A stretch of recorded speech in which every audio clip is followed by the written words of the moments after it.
പണ്ട് പണ്ട്, വളരെ പണ്ട്, ബ്രഹ്മമലകൾക്കും അപ്പുറത്തൊരു കൊച്ചു ഗ്രാമമുണ്ടായിരുന്നു. വടക്ക് മാറി കാടിനോടിണങ്ങി ചേർന്ന് നിൽക്കുന്ന കൊട്ടിയൂർ എന്ന ദേശം. അവിടെ നീലി എന്ന പേരുള്ള ഒരു കൊച്ചു അടിയാത്തി പെൺകുട്ടി ഉണ്ടായിരുന്നു. ഇടതൂർന്ന കാർക്കൂന്തലും വാലിട്ടെഴുതിയ കണ്ണും നീലി പെണ്ണിന്റെ സൗന്ദര്യം ഇരട്ടിയാക്കി. കാടിനെയും കാട്ടുപൂഞ്ചോലകളെയും സ്നേഹിച്ച് അങ്ങനെ നീലി വളർന്നു.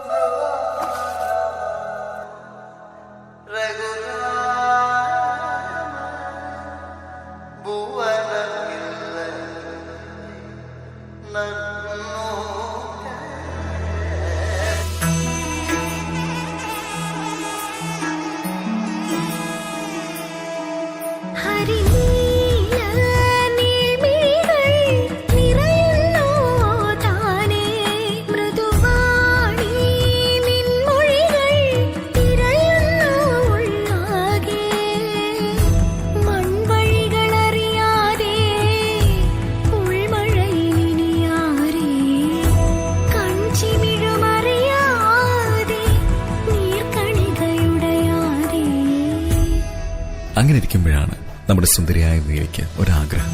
തനിക്കും അറിവ് നേടണം. ആരും കാണാതെ നീലിക്ക് അറിവുകൾ പകർന്നു നൽകി നമ്മുടെ എഴുത്തച്ഛൻ.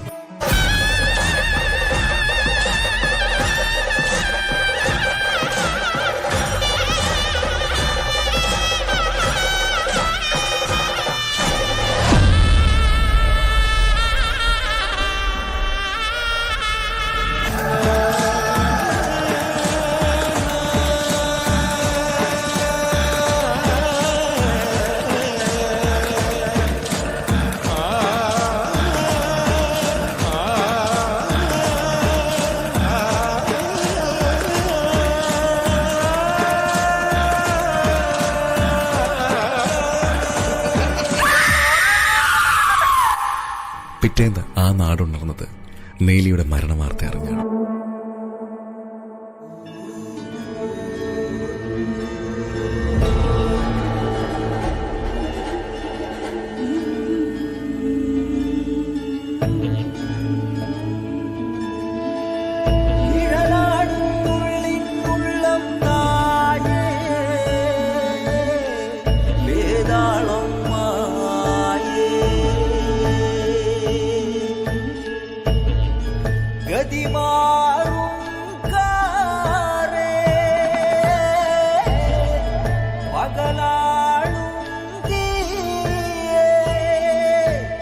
ഭയപ്പെട്ടതുപോലെ തന്നെ സംഭവിച്ചിരിക്കുന്നു.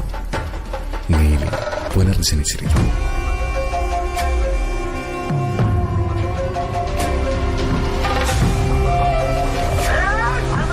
അവളുടെ ക്രോധത്തെ തടുക്കാൻ നിങ്ങളെ കൊണ്ടാവില്ല.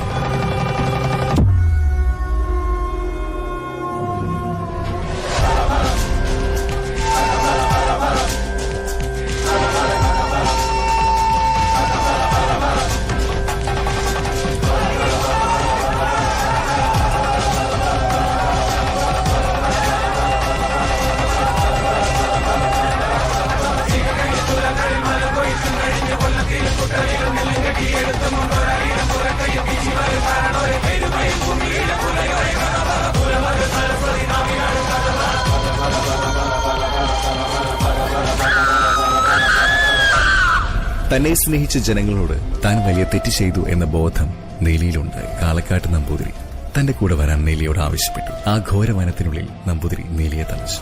അവിടെയുള്ള ജനങ്ങൾ ഇന്നും നീലിയെ തങ്ങളുടെ ദേവതയായി കണ്ട് ആരാധിച്ചു.